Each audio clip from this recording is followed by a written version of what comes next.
নবীজি বলছেন একদিন সাহাবীদের মজমায় একদিকে তাকাইয়া বলছেন যুদ্ধের জন্য ফান্ড কালেকশন করতেছে, দান। আল্লাহর নবী বলেন এদিক থেকে আছো কে? যুদ্ধের জন্য দান করবা। ওসমান বললেন দাঁড়ায়া 100 উট আল্লাহর রাস্তায় দান করলাম। আল্লাহর নবী এদিক দিয়ে হাত বাড়ায় বলছে এদিকে আছো কে? আল্লাহর রাস্তায় দান করবা। ওসমান ওই দিক দিয়ে ঘুরে এসে এনে আইয়া দাঁড়াইয়া কয় 100 উট আল্লাহর রাস্তায় দান করলাম। 200 হইল। মাঝ বরাবর হাত দেখাইয়া নবী বলছে এদিকে কে আছো? আল্লাহর রাস্তায় যুদ্ধের জন্য দান করবা।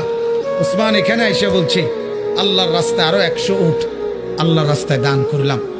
300 হইল। ভাইয়া 6 বার নবীজি বলছে আর কে আর কে আর কে? 6 বারই ওসমান দাঁড়াইয়া দাঁড়াইয়া বলছে 100 100 100 100 100 100 600। কয়শো?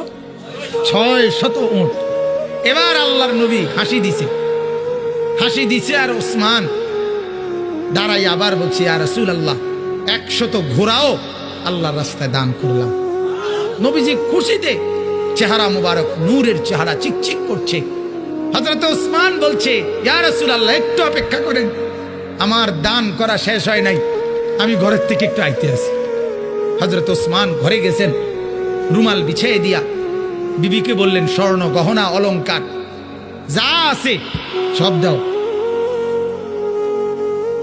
স্ত্রী বললেন কেন? বড় কোনো পার্টি, উনি ব্যবসায়ী ছিলেন তো, বড় কোনো মহাজন, বড় লেনদেন মানে বড় পুঁজি খাটাইতেছেন নাকি? হযরত ওসমান বললেন হ্যাঁ বিবি, আজ আরশে আজিমের মালিকের সাথে পুঁজি খাটাইতেছে। আজকের মহাজন সবচেয়ে বড় মহাজন, আজ জান্নাতের বিনিময়ে পুঁজি খাটাচ্ছি বিবি। হযরত ওসমান সমস্ত গহনা স্বর্ণ রৌপ্য নিয়ে আল্লাহর নবীর সামনে রুমাল খুলে দিছে।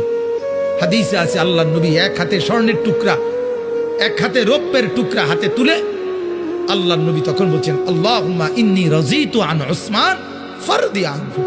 আল্লাহ আমি জমিনে আমার ওসমানের উপরে রাজি হয়ে গেলাম, আপনি আরশে তার উপরে রাজি হয়েছেন।